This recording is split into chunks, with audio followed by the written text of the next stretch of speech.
ऐसा नहीं जैसे गुल साथ से टूट के गिर पड़े।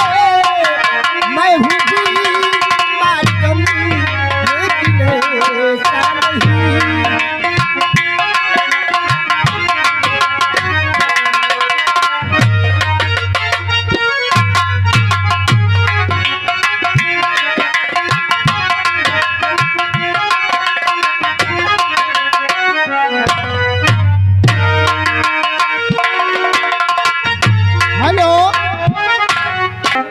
कदो फटा ही नोट हम इनका देख दिलाए रहेगा।